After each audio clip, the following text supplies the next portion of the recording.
किसी पर उम्मीद करने से अच्छा है कि हम स्वयं प्रयासरत रहें।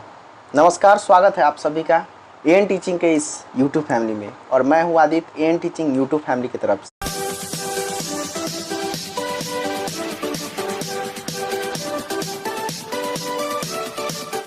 कैसे हैं आप सभी? उम्मीद करते हैं आप सभी अच्छे होंगे। मित्रों, हमने कल एक वीडियो बनाया था और उसमें हम आपको बताए थे, जैसा कि आप सभी को पता भी है कि एसटीईटी का री एग्ज़ाम का डेट आ चुका है और हमने उसमें पूछा था कि अगर आप लोग क्लास चाहते हैं 50 नंबर जनरल पेपर के लिए तो प्लीज़ कमेंट में बताइए। तो बहुत लोगों ने अपना इच्छा जाहिर किया और बोला कि सर आप वीडियो बनाइए और हम उसको देखेंगे, हमको हेल्प मिलेगा उससे। तो हम भी समझे कि अगर आप लोग चाहते हैं, अगर आप लोग का इच्छा है तो हमारा यह कर्तव्य बनता है कि आप लोगों का कुछ सहायता करें। हो सकता है कि हमसे आपको सहायता मिल जाए। तो इसी कड़ी में आज जो है हम आपके सामने उपस्थित हैं और शिक्षण कला को लेकर के, जैसा कि एसटीईटी में 50 नंबर का जो जनरल पेपर है वो जनरल पेपर के अंतर्गत में हम शिक्षण कला को लेकर के आज उपस्थित हैं। बाकी सब्जेक्ट वाले पर हम अभी बात नहीं करेंगे, उसका सिलेबस आने पर चर्चा करेंगे। लेकिन हम आपको बता दे रहे हैं कि अगर आपका ऑनर्स पेपर में जो है उस पर अभी आप फोकस करना स्टार्ट कर दीजिए। फिलहाल शिक्षण कला की तैयारी हम प्रारंभ कर दिए हैं। किसी भी सब्जेक्ट के लिए अगर आप हैं, अगर साइंस से हो, आर्ट से हो, कोई भी सब्जेक्ट से अगर आप हैं तो आपको शिक्षण कला एवं रीजनिंग पढ़ना ही है। तो आज जो है हमारा शिक्षण कला के अंतर्गत में टॉपिक है, उसको हम लोग प्रारंभ करते हैं। देखते हैं कि आपको कैसा लगता है। अगर वीडियो अच्छा लगेगा तो प्लीज़ कमेंट में ज़रूर बताइएगा। तो चलिए शुरू करते हैं। तो जैसा कि आपको अभी स्क्रीन पर दिख रहा होगा, ये जो है आपको शिक्षण कला के अंतर्गत में जो 50 मार्क्स का जो पूछा जाएगा उससे संबंधित जनरल पेपर पर आज हम लोग बात करेंगे। और जनरल पेपर में आप देखिए कि आज का जो हमारा टॉपिक है वह टॉपिक है बाल केंद्रित शिक्षा, ठीक है, जिसको हम लोग इंग्लिश में चाइल्ड सेंटर्ड एजुकेशन के नाम से भी जानते हैं। ध्यान रखेंगे ये बात कि आप जो है ये 50 नंबर के अंतर्गत में जो शिक्षण कला पूछा जाएगा, शिक्षण कला से संबंधित टॉपिक है जिसका नाम है बाल केंद्रित शिक्षा, जिसको हम लोग चाइल्ड सेंटर्ड एजुकेशन के नाम से भी जानते हैं। तो सबसे पहले हमको इसके अवधारणा को समझते हैं, हम इसके कंसेप्ट को समझते हैं, तत्पश्चात इसके उद्देश्य और इसके मूल बातें को समझने का कोशिश करेंगे। तो सबसे पहले हम लोग को इसमें अवधारणा जो है बाल केंद्रित शिक्षा के अंतर्गत में, उस अवधारणा के बारे में हम लोग समझते हैं। देखिए, इसमें सबसे पहले ये कहा गया कि बाल केंद्रित शिक्षा में शिक्षा का केंद्र बिंदु कौन होता है? बालक होता है। इसके अंतर्गत में बालक की रुचि, प्रवृत्तियों तथा क्षमताओं को ध्यान में रखते हुए शिक्षा प्रदान की जाती है। सबसे पहले हमको ये समझना है कि आखिर ये चाइल्ड सेंटर्ड एजुकेशन है क्या। थोड़ा सा इसको हम ब्रीफ करते हैं और आपको ले चलते हैं प्राचीन युग में। जैसा कि आप सभी को पता होगा, जब प्राचीन युग में जब शिक्षक और बच्चों के बीच में जो शिक्षण की प्रक्रिया होती थी, अर्थात जो टीचिंग प्रोसेस होता था, तो उस समय शिक्षा पद्धति जो था वो हमारा था टीचर सेंटर्ड एजुकेशन, जिसको हम लोग जानते थे। टीचर सेंटर्ड एजुकेशन को शिक्षक केंद्रित पद्धति के नाम से जानते थे, ठीक है। तो उस समय जो शिक्षा पद्धति थी वो शिक्षक केंद्रित था और वो जो था उसमें आपको बालक के रुचि, प्रवृत्ति, क्षमता आदि का ध्यान नहीं रखा जाता था। अर्थात सीधा सीधा आपको यह समझना है कि पहले जो शिक्षा पद्धति थी वो द्विध्रुवीय थी। एक तरफ हमारा बालक रहता था और दूसरी तरफ हमारा शिक्षक रहता था। तो ये हमारा, जैसे मान लीजिए कि ये चाइल्ड हो गया, बालक हो गया, और दूसरी तरफ टीचर हो गया। तो ये द्विध्रुवीय माना गया, अर्थात जो शिक्षक कह दिए वो बालक को मानना है, ठीक है। मतलब कि एक तरह से हम यह कह सकते हैं कि वो जो शिक्षा पद्धति थी वो हमारा सत्तावादी शिक्षा था। इसको हम लोग एक और नाम से जानते हैं, सत्तावादी शिक्षा के भी नाम से जानते हैं, शिक्षक केंद्रित पद्धति को। तो टीचर सेंटर्ड एजुकेशन जो प्राचीन युग में चलता था वो बिल्कुल भी अच्छा नहीं था, क्योंकि वह द्विध्रुवीय था। उसमें बालक के प्रवृत्ति, बालक के रुचि, क्षमताओं को बिल्कुल भी ध्यान में नहीं रखा जाता था, बल्कि जो शिक्षक कह दिए सो कह दिए, उसको याद करना है, उसको रटना है। ये पहले की शिक्षा पद्धति थी। हम आपको बता रहे हैं ये टीचर सेंटर्ड एजुकेशन की बात हम लोग कर रहे हैं। लेकिन आज का जो हमारा एजुकेशन सिस्टम है वो बाल केंद्रित शिक्षा हो गया है। बाल केंद्रित शिक्षा में क्या होता है कि इसको त्रिध्रुवीय अब मान लिया गया।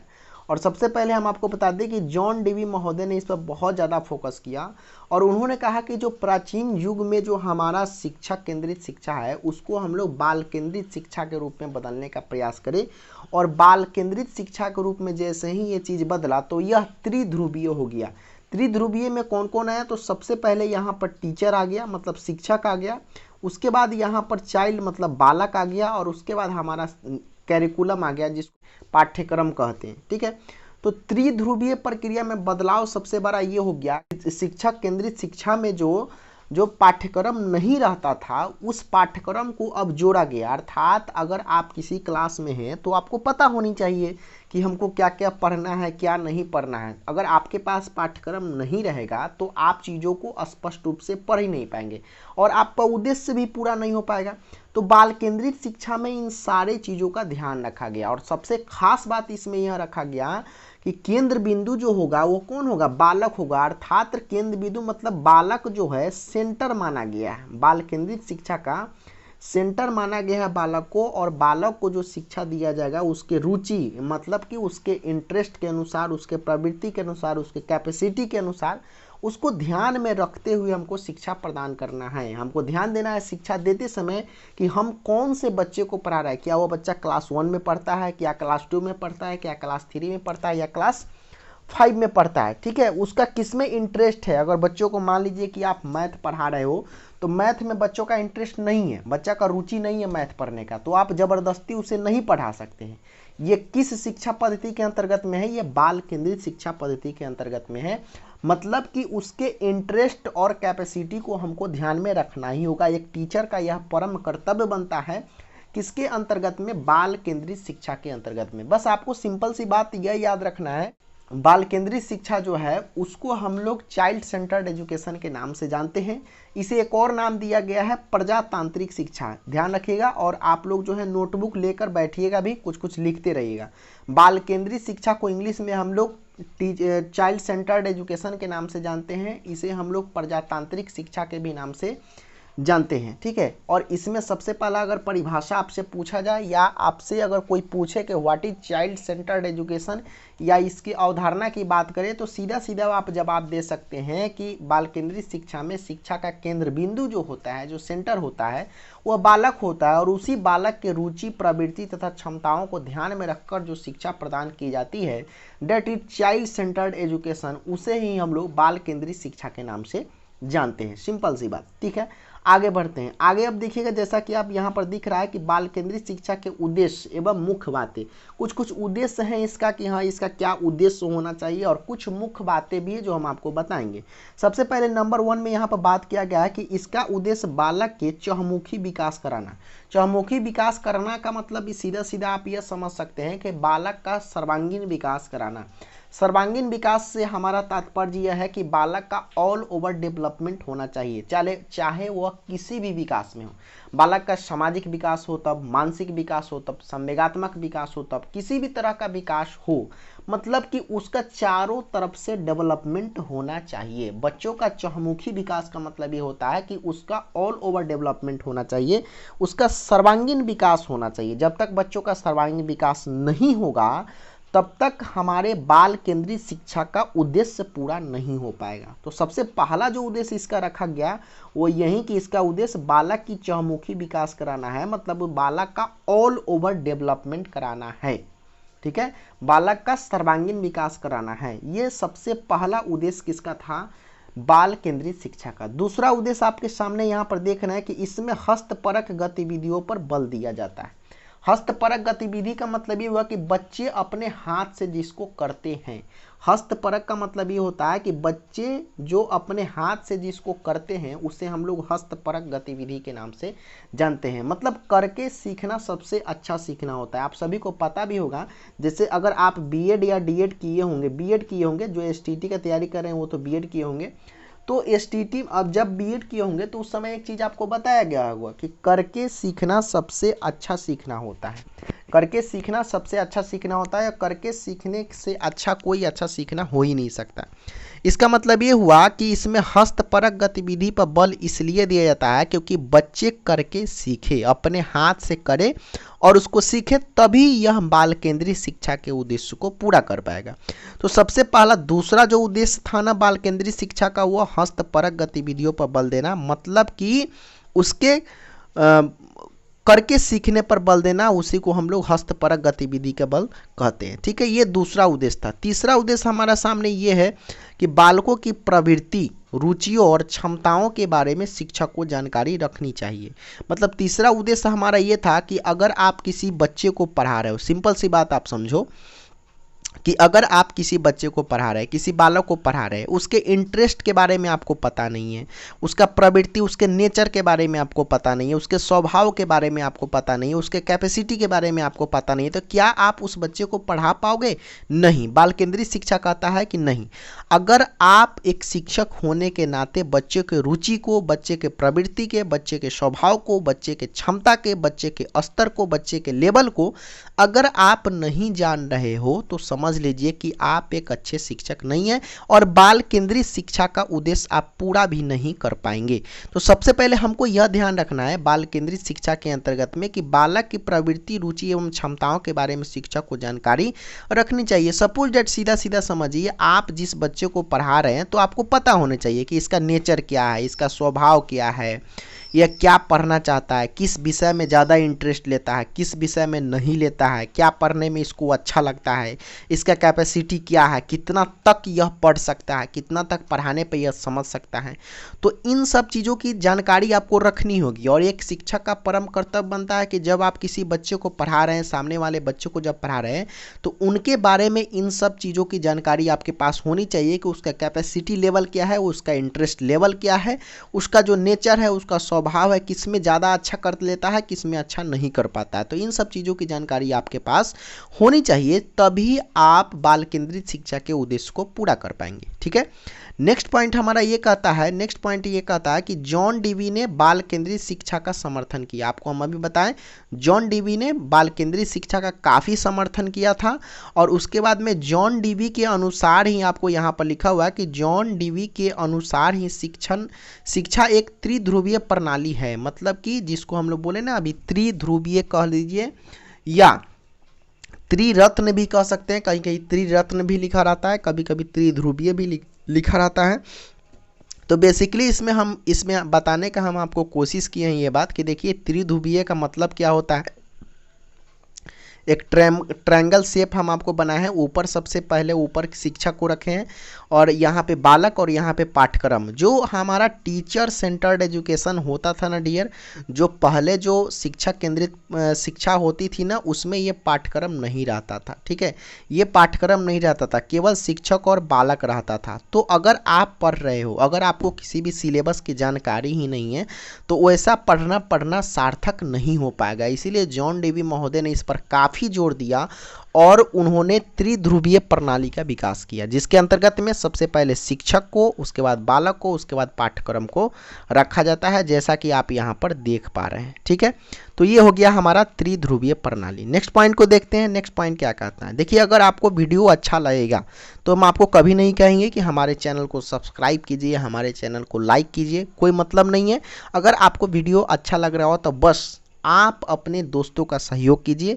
जो लोग इस परीक्षा से जुड़े हुए हैं, जो तैयारी करना चाहते हैं, तो प्लीज़ आप उनको इस चैनल के माध्यम से बताइए कि यहाँ पर तैयारी चल रहा है, आप आकर के यहाँ पर एजुकेशन ले सकते हैं। हमको लगता है कि कुछ न कुछ आप लोगों को सहायता जरूर मिलेगा। ठीक है, इसके लिए वीडियो बना रहे हैं, बाकी कोई मेरा उद्देश्य नहीं है। आपको कम से कम हेल्प मिल जाए एक तरह से, क्योंकि सार्थक चीज़ों को बताने वाला दुनिया में बहुत कम लोग हैं। ठीक है, इसीलिए एक स्पेशली टारगेट करके हम STT री एग्ज़ाम के थ्रू हम काम कर रहे हैं। इसीलिए जो री एग्ज़ाम से जुड़े हुए हैं, जो स्टेट से अभ्यर्थी जुड़े हुए हैं, उन सभी के पास में ये वीडियो पहुंचना चाहिए और ये आपका कर्तव्य बनता है। ठीक है, चलिए नेक्स्ट पॉइंट ये हमारा कहता है कि आज के शिक्षक को केवल शिक्षा एवं शिक्षा पद्धति के बारे में नहीं बल्कि शिक्षार्थी के बारे में जानना होता है। आज का जो टीचर होगा वो केवल ये नहीं जाने, मतलब बाल केंद्रित शिक्षा में मुख्य बात यह बात कहा गया है कि आज के जो टीचर हैं वो केवल यह ना जाने कि हाँ हमारा शिक्षा क्या है एवं शिक्षा पद्धति क्या है, हमारा एजुकेशन प्रोसेस क्या है,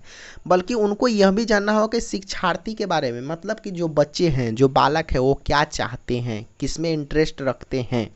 ठीक है, इन सब चीज़ों को जानने की ज़रूरत है। पहले का जो शिक्षा पद्धति था वो प्राचीन काल में होता था, शिक्षा केंद्रित होता था, टीचर सेंटर्ड होता था। तो उस समय बच्चों की इच्छा को नहीं जाना जाता था। गुरुजी जो कह दिए सो कह दिए, बच्चों को वह मानना है तो मानना है, ठीक है। लेकिन आज के जो आधुनिक शिक्षा पद्धति है, उस आधुनिक शिक्षा पद्धति में यह बात स्पष्ट रूप से कहा गया है कि आप केवल शिक्षा एवं शिक्षा पद्धति के बारे में नहीं जाने, बल्कि बालक के स्वभाव, रुचि और क्षमता के बारे में जानना आवश्यक है, उसके अंडरस्टैंडिंग को जानना आवश्यक है, उसके मनोविज्ञान को जानना आवश्यक है। वही बात यहाँ पर कहा गया है, ठीक है। नेक्स्ट पॉइंट आपको यह समझना है, देखिएगा क्या कहा गया है। नेक्स्ट पॉइंट कहा है कि आधुनिक शिक्षा का विषय प्रधान या अध्यापक न होकर के बाल केंद्रित है। मतलब आधुनिक शिक्षा का विषय जो है प्रधान या अध्यापक प्रधान न होकर के, मतलब कि आप यह समझे अध्यापक प्रधान का मतलब ये होता है टीचर सेंटर, ठीक है। टीचर से अध्यापक केंद्रित भी आप इसको कह सकते हो, ठीक है। तो आज का जो आधुनिक शिक्षा है, जो अभी हमारा एजुकेशन सिस्टम चल रहा है, अभी आधुनिक युग में जो सिस्टम चल रहा है शिक्षा का, तो आधुनिक शिक्षा का विषय जो है प्रधान या अध्यापक प्रधान न होकर के बाल केंद्रित है। मतलब कि वो कहीं से भी आपको ये नहीं कि टीचर सेंटर्ड होना चाहिए। जब वह टीचर सेंटर्ड होगा तो आप निश्चित रूप से समझ ले कि वहाँ पर सत्तावादी शिक्षा व्यवस्था चलने लगेगा।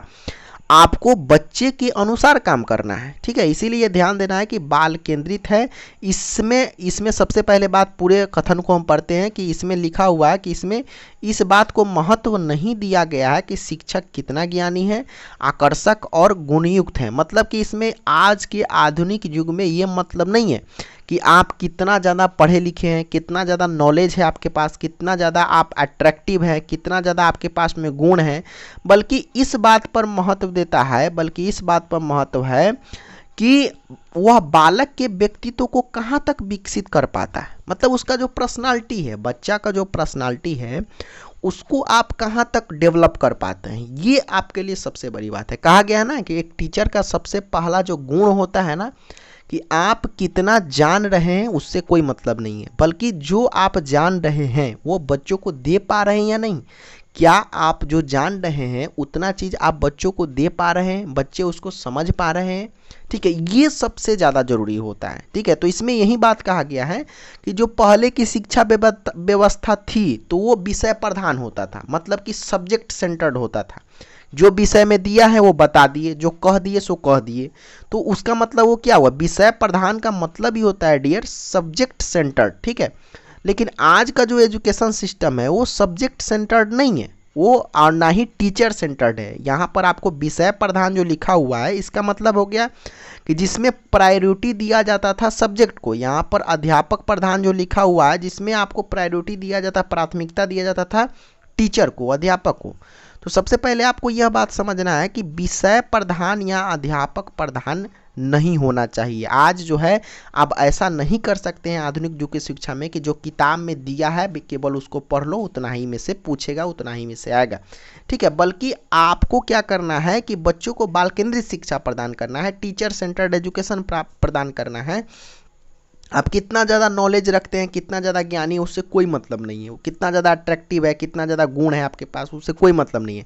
बल्कि ये इम्पोर्टेंस यहाँ पर ये है डियर कि आपको बालक के व्यक्तित्व को कहाँ तक विकसित कर पाते हैं। व्यक्तित्व का मतलब होता है डियर पर्सनालिटी, ठीक है। तो उसके व्यक्तित्व को आप कहाँ तक विकसित कर पाते हैं, कहाँ तक डेवलप कर पाते हैं। क्या आप जिस बच्चे को पढ़ाए हैं उसमें चेंजेज हुआ है। बेसिकली शिक्षा का उद्देश्य जो है, शिक्षा का उद्देश्य, मेन उद्देश्य यही होता है कि व्यक्ति के व्यवहार में परिवर्तन लाना, व्यक्ति के बिहेवियर में चेंजेज लाना। आप सभी को पता भी होगा कि जब आप लोग गए होंगे बीएड कॉलेज में, जब आप प्रशिक्षण लेने गए होंगे तो उसमें सबसे पहले चीज़ यही बताया जाता है कि व्हाट इज लर्निंग। और लर्निंग में एक बात कहा जाता है कि लर्निंग जो होता है वो उसमें आपका परिभाषा निश्चित रूप से ये बातें आपको सुनने को मिला होगा कि व्यक्ति के अनुभव के द्वारा जो व्यवहार में परिवर्तन होता है वही लर्निंग होता है, वही अधिगम होता है। तो बेसिकली जो शिक्षा का जो मेन उद्देश्य है ना, वह उद्देश्य है आपके व्यवहार को चेंज करना, आपके व्यवहार में परिवर्तन लाना। अगर आपके व्यवहार में परिवर्तन नहीं आता है तो शिक्षा का कोई उद्देश्य ही नहीं रह जाता है, ठीक है। तो मेन उद्देश्य जो है ना शिक्षा का, वो शिक्षा का मेन उद्देश्य यही है कि आपके व्यवहार में परिवर्तन आया है या नहीं आया है, आपके व्यक्तित्व का विकास हुआ है या नहीं हुआ, आपके पर्सनालिटी का डेवलपमेंट हुआ है या नहीं हुआ है, ये सबसे ज़्यादा मायने रखता है, ठीक है। निश्चित रूप से ये बातें आपको समझ में आई होंगी, ठीक है। उसके बाद नेक्स्ट पॉइंट पर हम हम लोग चलते हैं और नेक्स्ट पॉइंट हम लोग देखते हैं। ठीक है, अब देखिए नेक्स्ट पॉइंट आपको यहाँ पर दिख रहा है, कुछ महत्वपूर्ण बुंदी में कुछ और चीज़ें हैं, उस पर हम लोग चर्चा कर रहे हैं। देखिए अब देखिए नेक्स्ट पॉइंट यहाँ पर यह है कि बालकों को सबसे पहले महत्वपूर्ण में बालकों को समझना, मतलब एक टीचर होने के नाते आपको बालक का अंडरस्टैंडिंग बहुत ज़रूरी है, क्योंकि बालक क्या चाहते हैं हमने अभी बताया कि बालक क्या चाहते हैं, उनकी मानसिकता क्या है, उनका रुचि क्या है, उनका स्वभाव क्या है, उनकी प्रवृत्ति क्या है। इन सब चीज़ों को जानना ही बालक को समझना होता है। तो आपको बालक के बारे में, चाइल्ड के बारे में अंडरस्टैंडिंग होनी चाहिए, उसके स्वभाव के बारे में आपको अंडरस्टैंडिंग होनी चाहिए, वही है बालक को समझना। कुछ महत्वपूर्ण बिंदु है। उसके बाद दूसरा जो बिंदु यहाँ पर कहता है कि बालक के संबंध में शिक्षक को उसके व्यवहार के मूल आधार, आवश्यकताओं, मानसिक स्तर, रुचि, योग्यताओं, व्यक्तित्व इत्यादि का विस्तृत ज्ञान होना चाहिए। बहुत इंपॉर्टेंट यहाँ पे बात कर रहा है कि बालक के संबंध में जो शिक्षक को उसके व्यवहार, मतलब एक टीचर को उसके बिहेवियर एवं मूल आधार, उसका जो मूल आधार है, बेसिक पॉइंट को, उसके नीड, जरूरत, आवश्यकता, मानसिक स्तर को, मेंटल लेवल, रुचि, इंटरेस्ट को, एबिलिटी, योग्यता को, व्यक्तित्व, पर्सनालिटी इत्यादि का विस्तृत ज्ञान होना चाहिए। एक शिक्षक होने के नाते आपका यह परम कर्तव्य बनता है कि केवल आप कितना जानते हैं उससे कोई मतलब नहीं है, बल्कि आप एक जब टीचर हैं तो बालक के संबंध में उसके बिहेवियर को जानना होगा, उसके मूल आधार को जानना होगा, उसकी आवश्यकता को जानना होगा, उसके मानसिक स्तर को जानना होगा, उसके रुचि को जानना होगा, उसको योग्यता को जानना होगा। इस सभी चीज़ों को जानने का आपके पास विस्तृत नॉलेज होना चाहिए। एक कह सकते हैं कि डेवलप नॉलेज होना चाहिए, काफ़ी अच्छा गुड नॉलेज होना चाहिए कि बच्चे के प्रवृत्ति को हम कैसे जानेंगे, उसके रुचि को कैसे जानेंगे, उसके व्यक्तित्व को कैसे जानेंगे। अब यहाँ पर सवाल ये आता है कि आप मानसिक स्तर को, बच्चे को कैसे जानेंगे, आप उसके रुचि को कैसे जानेंगे, उसकी योग्यता को कैसे जानेंगे, उसके व्यक्तित्व को कैसे जानेंगे, कैसे आप जानेंगे कि बच्चे के जहन में क्या चल रहा है। ठीक है, तो इसी के लिए आप सभी को बता दें कि इसी के लिए हमको ज़रूरत पड़ता है चाइल्ड साइकोलॉजी का। ठीक है, जिसको हम लोग CDP कहते हैं ना, चाइल्ड साइकोलॉजी एंड पेडागोजी। ठीक है, तो CDP का जो ज़रूरत है ना वो इसलिए ही पड़ता है। मनोविज्ञान का ज़रूरत हमें क्यों पड़ता है, साइकोलॉजी का ज़रूरत हमें इसलिए पड़ता है क्योंकि बच्चे को हम समझ सके, उसके रुचि को, उसके योग्यता को, उसके व्यक्तित्व को, उसके मानसिक स्तर को, उसके सामाजिक स्तर को, ये सब को समझने के लिए साइकोलॉजी का योगदान है। और साइकोलॉजी जब तक हमारे पास नहीं रहता तब तक हम इन चीज़ों को नहीं समझ पाते। ठीक है, तो यहाँ पर सबसे पहले बात आपको ये याद रखना है। ठीक है, तीसरा पॉइंट हमारा क्या कहता है, देखिएगा नेक्स्ट पॉइंट हमारा ये कहता है कि शिक्षा का मूल उद्देश्य बालक के व्यवहार को परिमार्जित करना। हमने अभी बताया कि जो शिक्षा का जो मूल उद्देश्य होता है ना, वो बालक के जो हमारा बालक है उसके बिहेवियर को परिमार्जित करना। मतलब परिमार्जित मतलब कि उसमें कुछ ना कुछ चेंजेस लाना। ठीक है, उसमें कुछ ना कुछ बदलाव होना चाहिए। ये है शिक्षा का मेन उद्देश्य। शिक्षा का मेन उद्देश्य कहीं पर पूरे मनोविज्ञान में यह नहीं कहा गया है कि शिक्षा का मेन उद्देश्य व्यवसाय करना, शिक्षा का मेन उद्देश्य नौकरी करना, शिक्षा का मेन उद्देश्य सिर्फ पढ़ा लिखा रहना, बल्कि उसका मेन उद्देश्य यह है शिक्षा का कि आप शिक्षा को लेकर के एक समाज में बेहतर व्यक्तित्व के साथ में जीवन यापन कर सकते हैं। ठीक है, मेन उद्देश्य आपके व्यवहार में चेंजेज आ जाएगा, उस आपके बिहेवियर में चेंज आ जाएगा। देखते हैं आप अपने अगल बगल में, व्यवहारिक रूप से हम ये चीज़ें बता रहे हैं, जब आप अपने अगल बगल में मोहल्ला में देखते हैं जो लोग बहुत पैसे वाले हैं, उनके पास में बहुत पैसा है लेकिन वो पढ़े लिखे नहीं है, वो बिल्कुल साक्षर नहीं है, एजुकेशन से उनका दूर का रिश्ता नहीं है, तो उनका जो व्यवहार होगा, उनका जो बिहेवियर होगा, उनका जो व्यक्तित्व होगा, उनका जो पर्सनालिटी होगा उसमें, और एक दूसरा व्यक्ति वहीं पर है जो बहुत गरीब है लेकिन उसके पास एजुकेशन है, लेकिन उसके पास शिक्षा है, तो उसको पता है कि हमको समाज में कैसे जीना है और कैसे किसी दूसरे से बात करना है। उन दोनों व्यक्ति में आपको अंतर देखने को मिल जाएगा। तो शिक्षा एक ऐसा चीज़ है जो आपको धन पर कभी नहीं जाता है कि आपके पास कितना पैसा है और आपके पास पैसा है तो शिक्षा आपके पास चला आएगा, ऐसा कुछ नहीं है। बल्कि इसमें मूल रूप यही बात कहा गया है कि व्यवहार को परिमार्जित करना, मतलब बालक के व्यवहार को परिमार्जित करना ही मेन शिक्षा का उद्देश्य होता है। ठीक है, नेक्स्ट है यहाँ पर बाल मनोविज्ञान शिक्षा को बालकों के व्यक्तित्व के भेदों से परिचित कराता है और यह बताता है कि उनमें रुचि, स्वभाव तथा बुद्धि आदि का दृष्टि से भिन्नता पाई जाती है। अभी हमने बताया कि जब इन सब चीज़ों को हमको जानना है, मान लीजिए अगर किसी बच्चे के रुचि को जानना है, इंटरेस्ट को जानना है, उसके नेचर स्वभाव को जानना है, उसके बुद्धि इंटेलिजेंस को जानना है, तो ये सब चीज़ों को जानने के लिए हमको किसकी ज़रूरत है? हम कैसे जानेंगे बच्चों को क्या इसके दिमाग में चल रहा है? ठीक है, निम्नलिखित हम कैसे जानेंगे कि हाँ इसको किस विषय में रुचि है? बच्चे तो निश्चित रूप से अगर आप टीचर होते तो उस समय बोलना थोड़ा सा उनको कठिन लगता है और जल्दी उस बात को आपको बोल भी नहीं पाएंगे, तो उसके साइकोलॉजी को हमको समझना पड़ता है, उसके मनोविज्ञान को हमको समझना पड़ता है। क्लियर ना? तो मनोविज्ञान को समझने के लिए हमको क्या करना पड़ता है, मतलब कि उसको साइकोलॉजी को जब हम समझ जाते हैं तो उनके सारे चीज़ों को, स्वभाव हो, रुचि हो, उसके बाद में व्यक्तिगत विभिन्नता हो, सारे चीज़ों को हम जो है समझ जाते हैं। इसीलिए मनोविज्ञान बहुत ही कारगर है। बालक के मनोविज्ञान, बाल जो है यहाँ पर लिखा हुआ है बाल मनोविज्ञान शिक्षक को बालकों के व्यक्तिगत भेदों से परिचित कराता है और यह बताता है कि उनमें रुचि, स्वभाव तथा बुद्धि आदि की दृष्टि से भिन्नता पाई जाती है। ठीक है, और उसके बाद में यह भी बताता है, बाल मनोविज्ञान यह भी बताता है कि एक स्वभाव के अनुसार, बुद्धि के अनुसार, इंटरेस्ट के अनुसार, रुचि के अनुसार बच्चों में इंडिविजुअल डिफरेंसेस पाए जाते हैं, जिसको हम लोग बोलते हैं ना व्यक्तिगत विभिन्नता। तो व्यक्तिगत विभिन्नता भी पाई जाती है। व्यक्तिगत विभिन्नता का मतलब ये सीधा सीधा समझिएगा कि संसार में कोई दो व्यक्ति एक जैसा नहीं हो सकता है।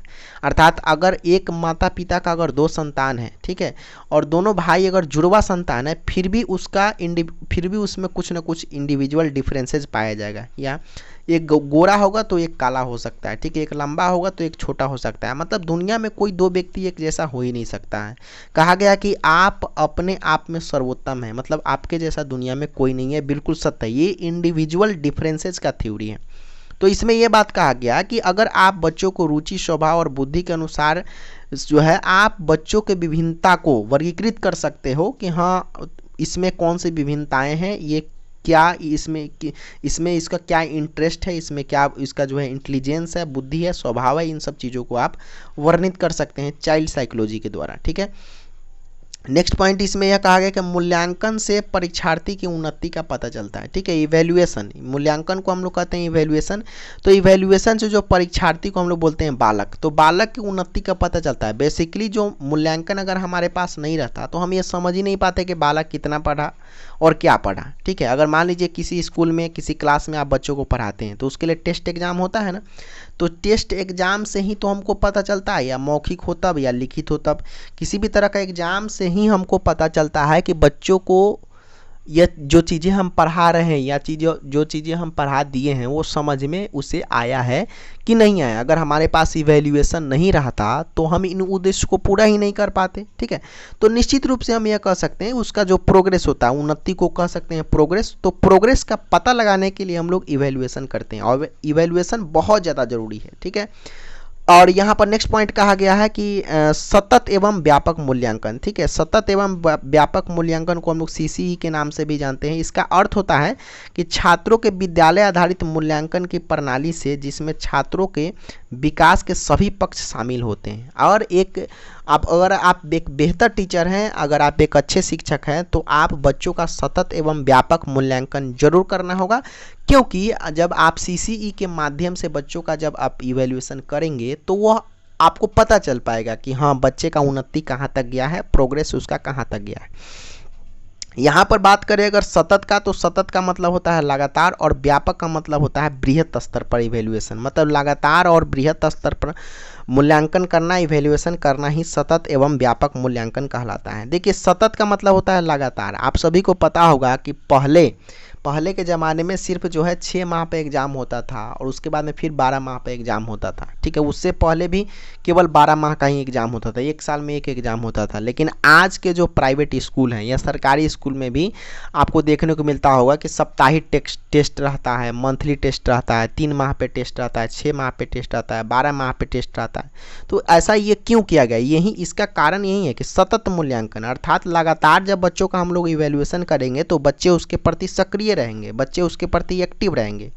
और मूल्यांकन समझ में आएगा कि उसका प्रोग्रेस क्या हुआ। हर हफ्ता हर महीने हमको पता चलेगा कि पिछले महीने इसका क्या स्थिति था और अभी क्या स्थिति है। बेसिकली यहाँ पर व्यापक की बात इसलिए किया गया डियर, क्योंकि व्यापक का मतलब होता है कि आपको जो सिलेबस है, जो पाठ्यक्रम है, उसके आधार पर तो आपको मूल्यांकन करना ही है, बल्कि आपको अन्य पाठ्यक्रम मतलब जो को करिकुलम एक्टिविटी है, ठीक है, सहसंबंध जिसको कहते हैं, जो कि पाठ्यक्रम से जुड़ा हुआ नहीं रहता है, बाहरी नॉलेज, जैसे मान लीजिए खेल हो गया, संगीत हो गया, भाषण हो गया, विभिन्न तरह के बच्चों में अलग अलग तरह की जो है ये पाई जाती है, कला पाया जाता है, तो उसको भी हम इसमें इवेल्युएट करते हैं, ठीक है। तो व्यापक का मतलब होता है कि जो क्लासिकल नॉलेज है वो और उसके साथ साथ में जो बाहरी नॉलेज है उसको, दोनों को जोड़कर जब हम इवेल्युएशन करते हैं उसे हम लोग व्यापक मूल्यांकन के अंतर्गत में रखते हैं। इसीलिए एक बच्चे को अगर अच्छा विकास कराना है, उसको डेवलप कराना है या उसको ऑल ओवर डेवलपमेंट कराना है, तो उसके लिए हमको सतत एवं व्यापक मूल्यांकन करना आवश्यक है, ठीक है। तो उम्मीद करते हैं, देखिए सबसे पहले हम आप सभी को बता दें, वीडियोज़ को पूरा देखिएगा और उसके बाद आपको बता दें कि अगर इसमें ना चाइल्ड्स, ये जो शिक्षण कला होता है, सबसे ज़्यादा चीज़ें जो है इसमें समझना ज़रूरी है। समझने पर ही आप इसमें अच्छा कर पाएंगे। जब तक आपका अंडरस्टैंडिंग लेवल अच्छा नहीं रहेगा तब तक इसको अच्छा नहीं कर पाएंगे। जैसा कि आज हमने क्या पढ़ाया, आप क्विक रिवीजन कीजिए। क्विक रिवीजन से आपको पता चल जाए कि हमने आज क्या पढ़ा। सिंपल सी बात, हमने आपको पढ़ाया बाल केंद्रित शिक्षा, ठीक है। बाल केंद्रित शिक्षा को इंग्लिश में क्या कहते हैं, चाइल्ड सेंटर्ड एजुकेशन, ठीक है। पहले जो प्राचीन युग में था वो कौन सा शिक्षा पद्धति था, तो आप बोलेंगे शिक्षक केंद्रित पद्धति। तो उसको क्या कहा जाता था, teacher centred education. Teacher centred education का एक और नाम क्या है, उसको हम लोग सत्तावादी शिक्षा के नाम से जानते हैं। बाल केंद्रित शिक्षा को चाइल्ड सेंटर्ड एजुकेशन कहेंगे और इसको हम लोग प्रजातांत्रिक शिक्षा के नाम से जानते हैं। अगर आपसे कोई पूछेगा कि बाल केंद्रित शिक्षा की अवधारणा क्या है, उसका कंसेप्ट बताइए, what is meaning of child centred education, तो सीधी सीधी आप बात कहिएगा कि इस शिक्षा, बाल केंद्रित शिक्षा में जो है शिक्षा का केंद्र बिंदु जो होता है, जो सेंटर होता है, वो बालक होता है। और बालक वो जब सेंटर होता है तो उसी के रुचि के अनुसार, प्रवृत्ति के अनुसार, क्षमता के अनुसार उसको ध्यान में रखकर जो हम लोग शिक्षा देते हैं उसे हम लोग बाल केंद्रित शिक्षा के अंतर्गत में रखते हैं। सीधी सी बात, ठीक है। इसका कुछ मुख्य उद्देश्य के बारे में हम चर्चा किए हैं कि उद्देश्य उसका सर्वांगीण विकास कैसे हो, हमेशा जो है हस्तपरक गतिविधि पर, डूइंग बाय लर्निंग पर, मतलब करके सीखने पर ज़्यादा जो है ध्यान देना है, ठीक है। उसके रुचि क्षमता को हमेशा ध्यान में रखना है। और उसके बाद में बाल केंद्रित शिक्षा द्विध्रुवीय नहीं है बल्कि यह त्रिध्रुवीय है। ये इस बात का सपोर्ट किए थे बहुत अच्छा से जॉन डीवी महोदय ने, आप बताइएगा, ठीक है। और त्रिध्रुवीय में आपसे अगर पूछेगा कि कौन कौन होता है तो आप बोलिएगा शिक्षक होता है, बालक होता है, पाठ्यक्रम होता है। अगर आपसे फिर ये भी क्वेश्चन पूछ सकता है कि त्रिध्रुवीय प्रणाली में बीच में कौन होता है तो आप कहिएगा बालक होता है, ठीक है। प्रथम में कौन होता है तो शिक्षक होता है, थर्ड में कौन होता है तो बालक पाठ्यक्रम होता है, ठीक है। प्राचीन युग में कौन सा शिक्षा पद्धति था तो आप कहिएगा शिक्षा केंद्रित पद्धति था, ठीक है। तो इस तरह से आप चीज़ों को याद कर सकते हैं, ठीक है। सिंपल वे में आप याद कर सकते हैं। ये सब हम आपको ब्रीफ कराएं, ठीक है। तो इस तरह से आप जब याद रखेंगे तो सिंपल चीज़ें जो हैं आपको समझ में, अगर आपको नहीं समझ में आता है एक बार में तो आराम से वीडियो को जो है रिपीट कर लीजिए, रिपीट करके और चीज़ों को सुन लीजिए। सुनने पर आपको याद हो जाएंगे अच्छे से। अगर आप नोट्स आपके सामने भी है, आपको स्क्रीन पर ये सब दिख भी रहा है, तो निश्चित रूप से कोई समस्या नहीं होनी चाहिए। अगर वीडियो अच्छा लगा हो तो आप, सबसे पहले गुजारिश है आपसे कि कमेंट में ज़रूर बताइए कि सर अच्छा लगा वीडियो, कंटिन्यू कीजिए। अगर आप कमेंट में फीडबैक नहीं देंगे तो हमको पता ही नहीं चलेगा कि आपको अच्छा लगा या नहीं लगा। कहीं पर सुधार की ज़रूरत है तो उसमें भी आप बता सकते हैं कि सर ये सब्जेक्ट कराइए, वो सब्जेक्ट कराइए। आप कमेंट में हर एक चीज़ आप बोल सकते हैं, कह सकते हैं, अपना फीडबैक दे सकते हैं। उसके आधार पर चीज़ों को हम इम्प्रूव करेंगे। जो जिस चीज़ की आवश्यकता होगी आपको, उस चीज़ को हम फिर देने का प्रयास करेंगे। आई होप कि आज का ये वीडियो पसंद आया होगा। मिलते हैं आपको फिर से नेक्स्ट वीडियो में। तब तक के लिए जय हिंद, वंदे मातरम।